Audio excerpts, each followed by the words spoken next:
Morning children. आज हम BEd first year के सेकंड पेपर समकालीन भारत एवं शिक्षा इसके 5th चैप्टर की बात करेंगे, जिसका नाम है शैक्षिक संप्रदायों का विहंगवलोकन, या हम कह सकते हैं ओवरव्यूज ऑफ एजुकेशनल स्कूल्स। तो इसमें हम ये चैप्टर जो 5 है या यूनिट 5 जिसको आप कह सकते हैं, ये हम पिछले वीडियोस में शुरू कर चुके हैं, जिसमें कि हमने आपको आदर्शवाद के बारे में बता दिया था और प्रकृतिवाद के बारे में बता चुके हैं पिछले वीडियोस में। यूनिट 5 चल रही है आपकी, जिसमें आज हम बात कर रहे हैं प्रयोजनवाद, जिसको कि अंग्रेजी में कहते हैं प्रैग्मेटिज्म। जैसा कि आप देखिए बोर्ड पर पीछे लिखा हुआ है प्रैग्मेटिज्म। प्रैग्मेटिज्म हिंदी में कहते हैं प्रयोजनवाद। अब प्रयोजनवाद क्या है? इसकी उत्पत्ति हुई ग्रीक शब्द प्रैग्मा से, जिसका अर्थ है क्रिया अथवा किया गया कार्य। इसी प्रकार से कुछ शिक्षा शास्त्रियों ने कहा कि इसकी उत्पत्ति ग्रीक शब्द प्रैग्मेटिकोस से हुई है, जिसका अर्थ होता है व्यवहारिकता या उपयोगिता। तो इसका मतलब है व्यवहारिकता या उपयोगिता। अब अगर हम प्रयोजनवाद की बात करें कि इस विचारधारा, तो इस विचारधारा में कहा गया कि जो सत्य है, जो वास्तविकता है, वो वर्तमान में है। जो हमारी सृष्टि है, जो हमें दिख रहा है वर्तमान में, वही वास्तविकता है। यह संसार ही वास्तविक है। तो इस संबंध में इन्होंने कहा, अब अगर हम बात करते हैं कि इसके प्रवर्तक, तो इसके प्रवर्तक थे C B Peirce, William James, Schiller and John Dewey. ये इसके प्रवर्तक कहे जाते हैं। एक बार रिपीट कर रहे हैं, इसके प्रवर्तक C B Peirce, William Jones, Schiller and John Dewey. तो इन्होंने प्रयोजनवाद को इस प्रकार से स्पष्ट किया, प्रयोजनवाद हमें अर्थ का सिद्धांत, सत्य का सिद्धांत, ज्ञान का सिद्धांत और वास्तविकता का सिद्धांत देता है। मतलब सत्य का सिद्धांत है, ज्ञान का सिद्धांत है, ये अर्थ का सिद्धांत है और वास्तविकता का सिद्धांत है। अब रॉस ने कहा था प्रयोजनवाद के संबंध में, इनका कहना था कि मानव क्रिया को करते समय मनुष्य अपने मूल्यों का निर्धारण स्वयं करता है और यह मानता है कि वास्तविकता सदैव निर्माण की अवस्था में रहती है। देखिए, प्रयोजनवाद ये कहता है कि जैसी परिस्थितियां होती हैं, जैसा समय, देश, काल, इनकी जैसी परिस्थितियां होती हैं, उन्हीं के अनुसार सत्य भी बदलता है। किसी एक परिस्थिति में जो चीज सत्य है, हो सकता है कि दूसरे देश, काल, समय और परिस्थिति में वह चीज सत्य नहीं हो।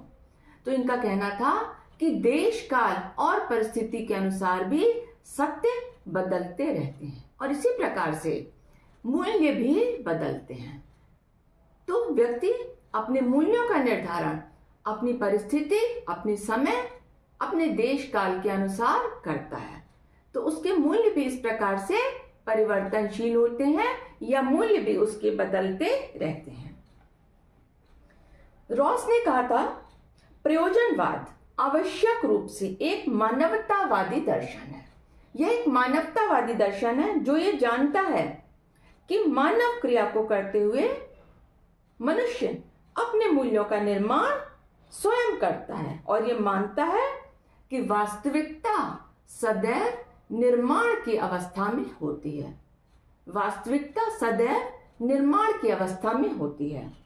अब यहाँ पर प्रयोजनवाद के जो रूप हैं, प्रयोजनवाद के 4 रूप हैं। आपको सिर्फ इनके नाम याद करके रखना है।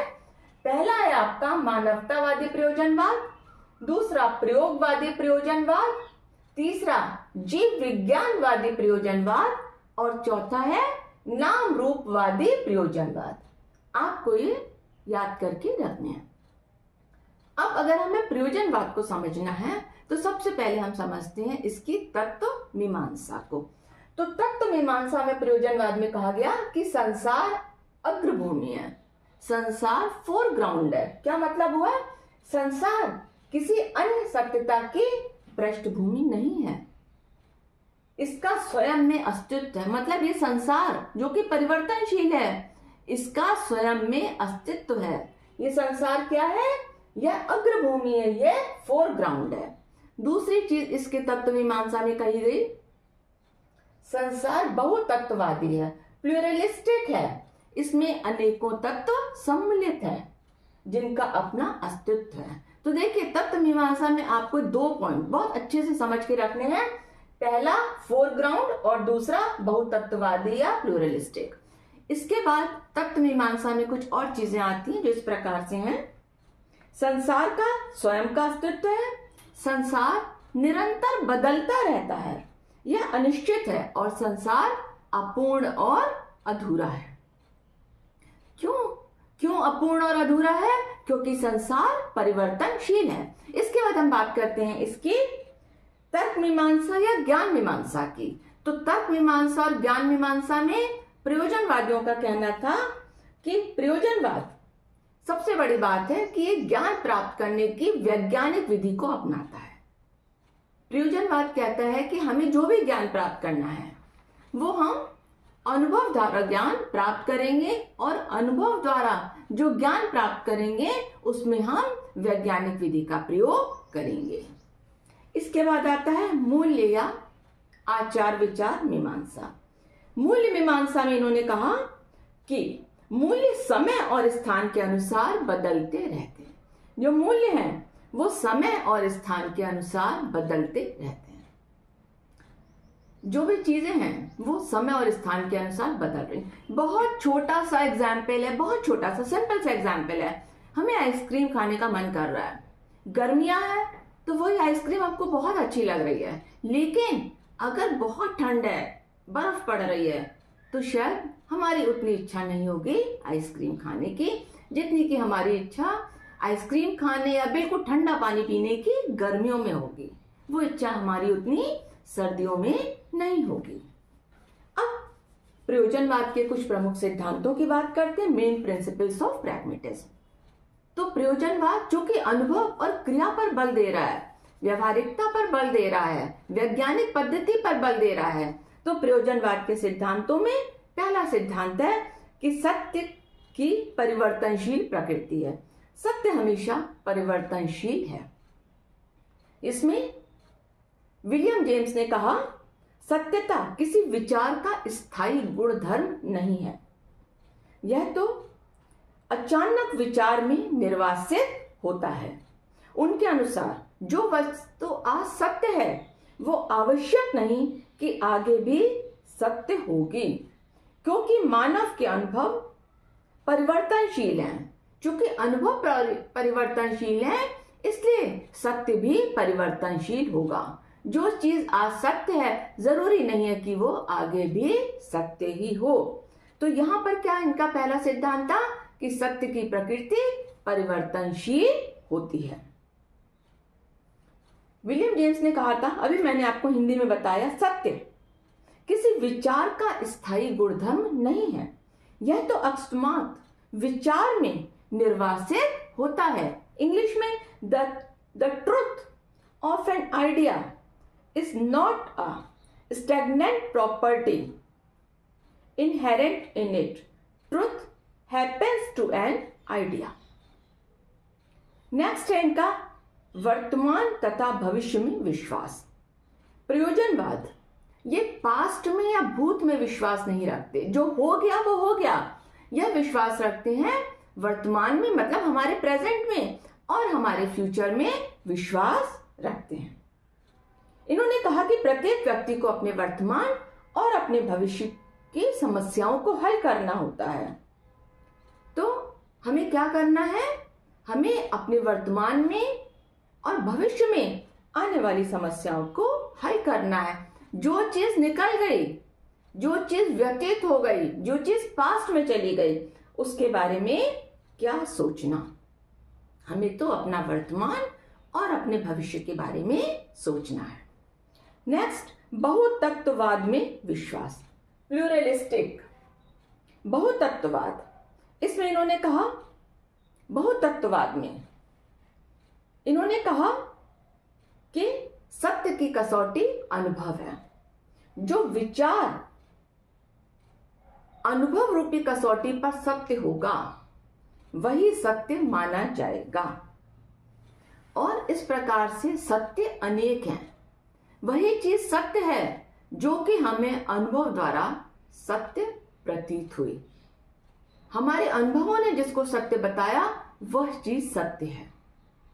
तो इनका कहना था कि जो विचार अनुभवों की कसौटी पर सत्य प्रतीत होंगे वही सत्य माने जाएंगे, वही विचार सत्य माने जाएंगे जिनको कि हमारे अनुभवों ने सिद्ध कर दिया कि यह विचार सही है। इनका कहना था कि संसार को किसी एक तत्व अथवा सिद्धांत के आधार पर स्पष्टीकरण नहीं किया जा सकता। इनका कहना था कि संसार में बहुत सारे तत्व हैं और बहुत सारे सिद्धांत हैं। तो संसार को इन्होंने बहुत सारे तत्वों के आधार पर बताया। इन्होंने संसार को प्लूरलिस्टिक बताया है, ये चीज ध्यान में रखनी होगी। इसके बाद उपयोगिता के सिद्धांत पर इन्होंने बल दिया। उपयोगिता के सिद्धांत पर इन्होंने कहा, विलियम जेम्स ने किसी वस्तु की सत्यता उसकी उपयोगिता के आधार पर निर्धारित की जा सकती है। किसी वस्तु की सत्यता उसकी उपयोगिता के आधार पर ही निर्धारित की जा सकती है। नेक्स्ट सिद्धांत था, सत्य का निर्माण उसके फल से होता है। Truth is formed by its result. प्रयोजनवादियों के अनुसार सत्य एक सापेक्ष शब्द है। सत्य क्या है? ट्रुथ एक सापेक्ष शब्द है। इनका कहना था जो व्यक्ति के विकास और उसके जीवन में आने वाली परिस्थितियों के अनुसार बदलता रहता है। देखिए, ये चीज बार बार रिपीट कर रही हूं कि प्रयोजनवादियों के अनुसार सत्य परिवर्तनशील है। जो विचार अनुभव द्वारा सत्य प्रतीत होते हैं वही सत्य माने जाएंगे। जो विचार व्यवहारिक हैं, जो उपयोगी हैं, वही सत्य माने जाएंगे। इन्होंने कहा कि परिस्थितियों में परिवर्तन होने से जैसे जैसे परिस्थितियों में परिवर्तन होता है वैसे वैसे व्यक्ति के सामने नई नई समस्याएं आती हैं। देखिए, परिस्थितियां हमेशा एक सी नहीं रहती। परिस्थितियों में परिवर्तन होता है तो उससे क्या होता है, नई नई समस्याएं हमारे सामने आती हैं। प्रत्येक व्यक्ति के साथ ऐसा होता है कि उसके सामने नई नई समस्याएं आ रही हैं। जब नई नई समस्याएं उसके सामने आ रही हैं तो उन समस्याओं को सुलझाने के लिए उसके मस्तिष्क में नए नए विचार भी उत्पन्न हो रहे हैं। इसके बाद नेक्स्ट सिद्धांत था सामाजिक परंपराओं और प्रथाओं का विरोध। प्रयोजनवादियों ने जो समाज में परंपराएं चल रही हैं, एक रूढ़िवादिता चल रही है, उसका इन्होंने विरोध किया। जो सामाजिक रूढ़ियां हैं, सामाजिक बंधन है, उसका प्रयोजनवादियों ने विरोध किया था। क्यों? क्योंकि ये जीवन की वास्तविकता में विश्वास करते हैं। इसके बाद नेक्स्ट सिद्धांत था समस्याएं सत्य के निर्माण हेतु प्रेरणा के रूप में। समस्याएं आती हैं तभी सत्य का निर्माण होता है। तो समस्याएं सत्य के निर्माण में एक प्रेरणा के रूप में कार्य कर रही हैं। इसके बाद यह लचीलेपन में विश्वास करते हैं। Faith in flexibility. प्रयोजनवादियों का विश्वास है कि संसार में कोई भी वस्तु अपरिवर्तनशील और अंतिम नहीं है। मतलब कोई भी चीज इस संसार में ऐसा नहीं है कि वो फिक्स्ड है और फाइनल है। इस संसार में कोई भी चीज फिक्स्ड और फाइनल नहीं है। मतलब संसार में कोई भी चीज ऐसी नहीं है कि जो अपरिवर्तनशील है और हमने कहा कि यही अल्टीमेट है, यही फाइनल है, ऐसा नहीं है। प्रत्येक वस्तु आगे बढ़ती है, परिवर्तित होती है और विकसित होती चली जाती है। दूसरे शब्दों में संसार में परिवर्तन हो रहा है और संसार की प्रत्येक वस्तु परिवर्तन की अवस्था में है। कोई भी वस्तु स्थायी नहीं है। चूंकि संसार में परिवर्तन हो रहा है इसलिए संसार की प्रत्येक वस्तु भी परिवर्तन की अवस्था में है। इसके बाद इन्होंने क्रिया को महत्व दिया। प्रयोजनवादी विचारों की अपेक्षा क्रिया को विशेष महत्व देते हैं। विचारों को महत्व देते हैं लेकिन विचारों की अपेक्षा प्रयोजनवादी क्रिया को विशेष महत्व देते हैं। इनका विश्वास है कि विचार का जन्म क्रिया के पश्चात होता है। देखिए, बहुत इंपॉर्टेंट लाइन है कि पहले क्रिया हो रही है, उसके बाद विचार उत्पन्न हो रहे हैं। इनका कहना था विचार का जन्म क्रिया के पश्चात होता है। मानव एक क्रियाशील प्राणी है और अपने जीवन की लंबी यात्रा में, मनुष्य के जीवन की जो लंबी यात्रा है उसमें वो केवल अपनी क्रियाओं और अनुभवों के आधार पर ही कुछ ना कुछ सीखता रहता है। इसीलिए प्रयोजनवादियों ने क्रिया के सिद्धांत, सीखने के सिद्धांत को बहुत ज्यादा इंपॉर्टेंस दी है। इनका कहना था नेक्स्ट सिद्धांत, वास्तविकता अभी निर्माण की अवस्था में है। प्रयोजनवादियों का विश्वास है कि वर्तमान की तुलना में भविष्य अधिक उज्जवल है और वास्तविकता अभी एक निर्माण की अवस्था में है। इनका कहना था कि संसार अभी निर्माण की अवस्था में है। विलियम जेम्स ने कहा था कि हमारा संसार अभी निर्माण की अवस्था में चल रहा है। इसके बाद हम बात करते हैं प्रयोजनवाद और शिक्षा की। अब प्रयोजनवाद और शिक्षा की अगर हम बात करें तो चूंकि आपने देखा कि प्रयोजनवादी क्रिया पर, व्यवहारिकता पर बल देते हैं, तो नेचुरल है कि इन्होंने जो कि हमारी एक परंपरागत शिक्षा थी, जो चली आ रही थी शिक्षा, उसका विरोध किया होगा। क्योंकि यहां पर इन्होंने पूर्ण रूप से बात करी क्रिया पर, किए गए कार्य पर, व्यवहारिकता पर और उपयोगिता पर। तो एक जो प्राचीन शिक्षा पद्धति चली आ रही थी उसका प्रयोजनवादियों ने विरोध किया है। इनका कहना था शिक्षा अनुभवों का पुनर्निर्माण और पुनर्रचना करने की प्रक्रिया है। इसके बाद इनका कहना था शिक्षा स्वयं जीवन है। शिक्षा वातावरण के साथ अनुकूलन या सामंजस्य स्थापित करने की प्रक्रिया है। इनका कहना था शिक्षा सामाजिक जीवन का आधार है और हमारे सामाजिक जीवन में कुशलता प्राप्त करने की एक प्रक्रिया है। देखिए, जॉन डेवी ने समाज के ऊपर बहुत ज्यादा कार्य किया है, इसीलिए यहां पर यह कहा गया कि शिक्षा सामाजिक जीवन का आधार है और सामाजिक कुशलता प्राप्त करने की प्रक्रिया है। इसके साथ साथ शिक्षा एक लोकतांत्रिक प्रक्रिया भी है। अब अगर हम बात करते हैं कि प्रयोजनवाद में शिक्षा के उद्देश्य किस प्रकार के थे, प्रयोजनवाद शिक्षा के किन उद्देश्यों को लेकर के चला है, तो प्रयोजनवाद ने शिक्षा के जो उद्देश्य दिए, सबसे पहले इन्होंने कहा बालकों में अपने सामाजिक वातावरण को समझने, अनुभवों को प्राप्त करने और आदर्शों को निश्चित करने की क्षमता का विकास करना। नेक्स्ट, शिक्षा का उद्देश्य था नवीन आदर्शों, मूल्यों का सृजन करना। नेक्स्ट, अनुभवों का पुनर्निर्माण करना। नेक्स्ट, गतिशीलता का विकास करना, सामाजिक कुशलता का विकास करना, लोकतंत्री जीवन की शिक्षा का विकास करना, आर्थिक कुशलता का विकास करना, नैतिकता का विकास, सत्य की खोज करना, जनतांत्रिक आदर्शों का विकास करना, लौकिक आनंद की प्राप्ति करना, लचीले और गतिशील मस्तिष्क का विकास करना। तो यहां पर इन्होंने शिक्षा के कुछ उद्देश्य बताए थे। अब अगर हम बात करते हैं कि प्रयोजनवाद और इनका पाठ्यक्रम किस प्रकार का था,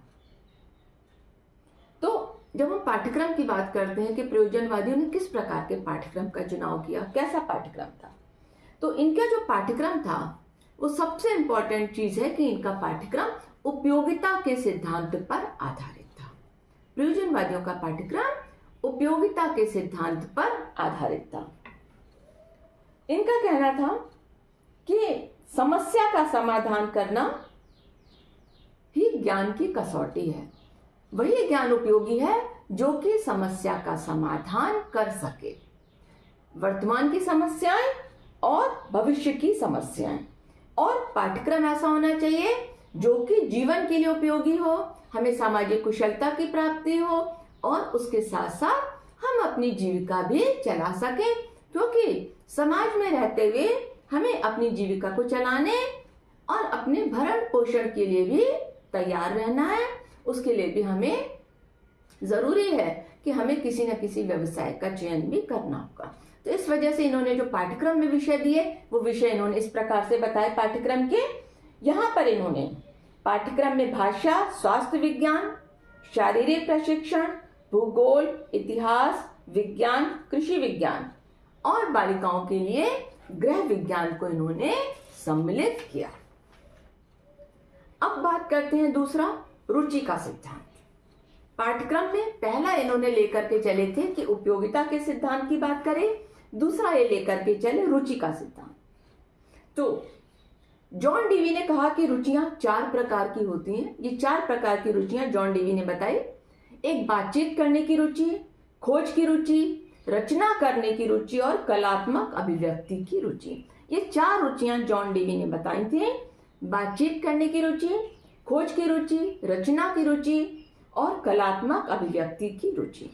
तो इन्होंने कहा कि पाठ्यक्रम में इन रुचियों को सम्मिलित करना चाहिए। इसके बाद इन्होंने एक और सिद्धांत दिया, अनुभव और क्रिया का सिद्धांत। अनुभव और क्रिया के सिद्धांत में इन्होंने कहा कि पुस्तकीय ज्ञान और रटना, ये 2 चीजें हमको नहीं करनी है। इन्होंने पुस्तकीय ज्ञान और रटने के सिद्धांत का विरोध किया और इन्होंने अनुभवों के सिद्धांत पर जोर दिया।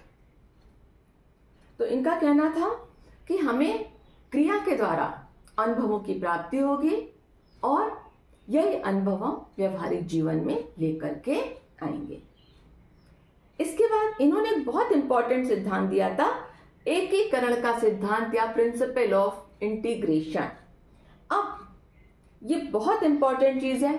इनका ये कहना था कि हमें बालक को जो भी विषय है वो अलग अलग करके नहीं पढ़ाने हैं, हमें सारे विषयों को लेकर के एक इंटीग्रेटेड अप्रोच रखनी है, अर्थात सारे विषयों को आपस में जोड़ करके पढ़ाना है। मतलब एक इंटीग्रेटेड अप्रोच के साथ जब हम विषयों को पढ़ाएंगे तो बच्चे को वो विषय ज्यादा अच्छी तरीके से समझ में आएंगे जब हम विषयों को जोड़ करके पढ़ाएंगे। विषयों को सेपरेटली हमको नहीं पढ़ाना है, उनको हमें जोड़ करके पढ़ाना है। अब आता है प्रयोजनवाद और शिक्षण विधियां। अब अगर हम बात करते हैं प्रयोजनवाद ने कौन सी शिक्षण विधियों को लेकर के आए, तो प्रयोजनवाद ने जो शिक्षण विधियां दी, सबसे बड़ी बात थी, इन्होंने कहा कि सीखने की उद्देश्यपूर्ण प्रक्रिया। यहां पर इन्होंने जो सिद्धांत दिया, सबसे पहले इन्होंने कहा कि सीखने की उद्देश्यपूर्ण प्रक्रिया का सिद्धांत। इन्होंने कहा बच्चे उन्हीं क्रियाओं में रुचि लेते हैं जिससे कि उनको तुरंत उनके एम की पूर्ति हो जाती है या जिस क्रिया का उन्हें तुरंत फल मिल जाता है।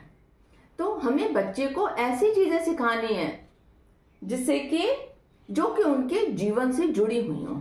अगर हम उनको कोई भी क्रिया, कोई भी एक्टिविटी जीवन से जुड़ी हुई सिखाएंगे जिससे कि उनके उद्देश्य की तुरंत पूर्ति होगी या उद्देश्य की प्राप्ति होगी, तो वो उस चीज को जल्दी सीखेगा।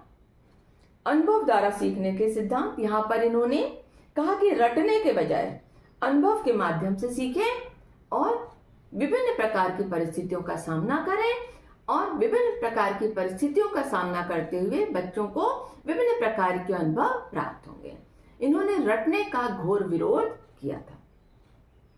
सीखने की प्रक्रिया में एकीकरण का सिद्धांत, जो आपको अभी बताया है, एकीकरण का सिद्धांत है कि समस्त विषयों को परस्पर अंत संबंधित करके पढ़ाना या समस्त विषयों को एक साथ जोड़ करके पढ़ाना। यह एक बहुत अच्छी विधि है शिक्षक के लिए भी और शिक्षण प्रक्रिया की भी बहुत अच्छी विधि है कि हम सारे विषयों को समग्र रूप से जोड़ करके पढ़ाएं। तो एकीकरण के सिद्धांत की बात करी थी प्रयोजनवादियों ने। इसके बाद योजना पद्धति या प्रोजेक्ट मेथड, ये दिया था किलपैट्रिक ने। किलपैट्रिक ने प्रयोजना ने इन्होंने प्रोजेक्ट मेथड या योजना पद्धति दी थी। तो इसमें क्या होता है कि शिक्षक बालकों के लिए कुछ योजनाएं बनाता है, कुछ प्रोजेक्ट्स बनाता है छोटे छोटे, जिनको कि बच्चों को खुद करना है। टीचर यहाँ पर सिर्फ एक मार्गदर्शक की तरह कार्य करता है। एक और विधि इन्होंने दी, समस्या समाधान मेथड। शिक्षक का काम है केवल मार्गदर्शक का। बच्चा दी गई परिस्थिति में समस्या का चयन कर रहा है और चयन से लेकर के उसके हल तक का काम बच्चे का है, शिक्षक का काम केवल एक मार्गदर्शक का है।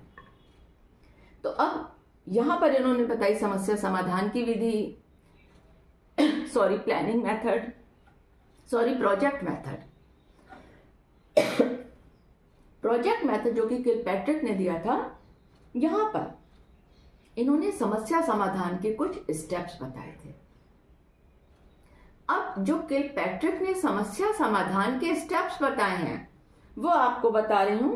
ये 5 स्टेप्स हैं समस्या समाधान के, जो कि प्रोजेक्ट मेथड में दिए गए हैं किलपैट्रिक के द्वारा। इसमें पहला समस्या की पहचान, दूसरा समस्या के तत्वों का विश्लेषण, तीसरा परिकल्पना का निर्माण, चौथा परिकल्पना परीक्षण और पांचवा मूल्यांकन। तो ये 5 स्टेप्स आपको याद करने होंगे।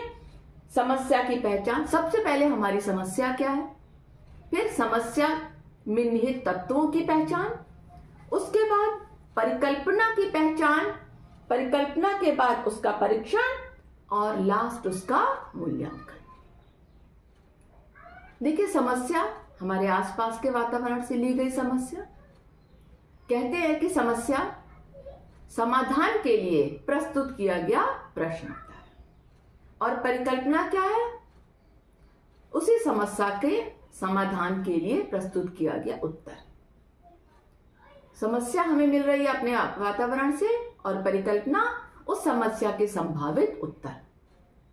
किसी भी समस्या के संभावित कई उत्तर हो सकते हैं, उसमें शिक्षक के मार्गदर्शन से हमें देखना है कि हमारी समस्या का समाधान किस प्रकार से होगा और हमें अपनी समस्या का एक वास्तविक सही हल किस प्रकार से मिलेगा।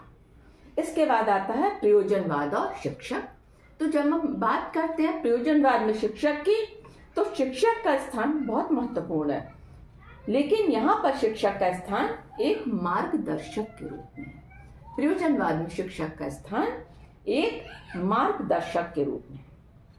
प्रयोजनवादियों का मानना है कि शिक्षक को हमेशा प्रयोग करते रहना चाहिए और उसी के अनुसार अपनी शिक्षण विधि और अपने पाठ्यक्रम में सुधार भी करना चाहिए। तो शिक्षक किस तरह से कार्य कर रहा है, वो प्रयोग कर रहा है और प्रयोग करके देख रहा है कि वो पाठ्यक्रम में और अपनी शिक्षण विधि में किस प्रकार से सुधार ला सकता है। अब जब हम बात करते हैं कि प्रयोजनवाद और शिक्षार्थी स्टूडेंट कैसे होने चाहिए, तो चूंकि ये व्यक्ति की बात भी करते हैं और समाज की बात भी करते हैं, प्रयोजनवाद ने व्यक्ति और समाज दोनों को साथ में लेकर के चलना है। तो इन्होंने कहा कि बच्चे को उसके विकास के स्वतंत्र अवसर मिलने चाहिए, समाज में रहते हुए उसको अपने विकास के लिए स्वतंत्र अवसर मिलने चाहिए, क्योंकि ये प्रक्रिया सारी उसके सामाजिक परिप्रेक्ष्य में हो रही है, सामाजिक परिवेश में हो रही है और समाज में रहते हुए ही बालक का विकास हो रहा है। तो इन्होंने कहा था कि छात्रों को भी प्रयोग करने चाहिए, क्रियाएं करनी चाहिए और प्रयोगों और क्रियाओं के आधार पर नए अनुभव और नए मूल्यों का निर्माण करना चाहिए और समय समय पर उनका परीक्षण भी करना चाहिए। जो भी नए मूल्य हैं, नए सत्य की खोज हुई है, तो समय के साथ साथ उनका परीक्षण भी करना अत्यंत आवश्यक है। अब प्रयोजनवाद और विद्यालय, तो जॉन डीवी का स्टेटमेंट है कि विद्यालय समाज का लघु रूप है। ये कहा था जॉन डीवी ने, विद्यालय समाज का लघु रूप है और विद्यालय समाज का सच्चा प्रतिनिधि है। विद्यालय समाज की प्रयोगशाला है, विद्यालय समुदाय का केंद्र है, विद्यालय कार्यशील नागरिकों के जीवन का स्थल है। अर्थात विद्यालय क्या है?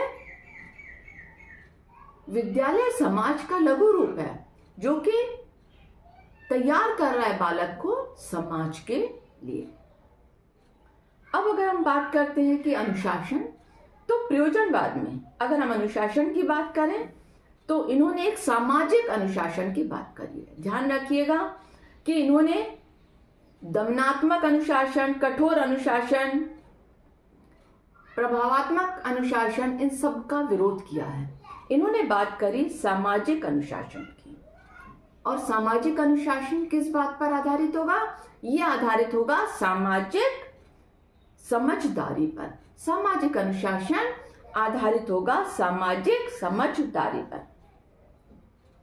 तो अनुशासन के लिए उन्होंने कहा कि अगर हम बच्चे की रुचि और योग्यता के अनुसार क्रियाएं कराएंगे, बच्चा अपनी रुचि और अपनी योग्यता के अनुसार विद्यालय के सामाजिक कार्यक्रमों में, विद्यालय के सामाजिक क्रियाकलापों में भाग लेगा, तो उसका मस्तिष्क हमेशा ही क्रियाशील रहेगा। और जब बच्चे का मस्तिष्क हमेशा क्रियाशील है, वो कुछ ना कुछ सामाजिक कार्य कर रहा है, विद्यालय में कुछ ना कुछ कार्य कर रहा है, वो एक्टिव है, तो यहाँ पर उसके पास अनुशासनहीनता का समय नहीं होगा। इसीलिए इन्होंने बात करी सामाजिक अनुशासन की और सामाजिक समझदारी की बात करी है।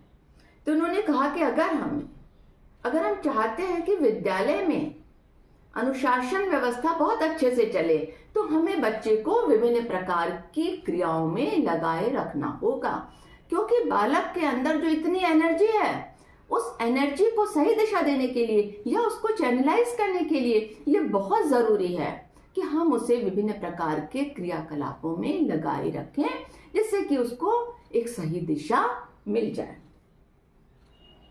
तो प्रयोजनवादियों में अगर हम लास्ट में बात करते हैं कि शिक्षक और छात्र के संबंधों की, तो यहाँ पर जॉन डीवी ने कहा था कि छात्रों की मनोवैज्ञानिक स्थिति को जानना अत्यंत आवश्यक है, क्योंकि सामाजिक दृष्टि से छात्र का अस्तित्व बहुत महत्वपूर्ण है। यहां पर इन्होंने बात करी थी कि हम छात्रों को मनोवैज्ञानिक दृष्टि से समझें, और इन्होंने बात करी थी कि छात्रों के विकास के लिए प्रयोजनवाद ने 3 स्तर बताए थे छात्रों के विकास के लिए: जैविक, सामाजिक और मनोवैज्ञानिक। छात्रों के विकास के लिए 3 चीजें बताई हैं प्रयोजनवादियों ने: जैविक, जिसको कि बायोलॉजिकल, सामाजिक सोशियोलॉजिकल, और मनोवैज्ञानिक साइकोलॉजिकल। ये 3 चीजें इन्होंने बताई थी। तो शिक्षक का दायित्व है कि वो छात्रों की क्षमता और योग्यता को समझे, और उसकी क्षमता और योग्यता को समझते हुए उसका बायोलॉजिकल, सोशियोलॉजिकल और साइकोलॉजिकल विकास करे, और इसके साथ साथ एक अच्छे पथ प्रदर्शक की तरह से कार्य करे। क्योंकि शिक्षक और छात्र के रिलेशनशिप्स जितने अच्छे होंगे, उतनी अच्छी बच्चे की ग्रोथ होगी। Thank you.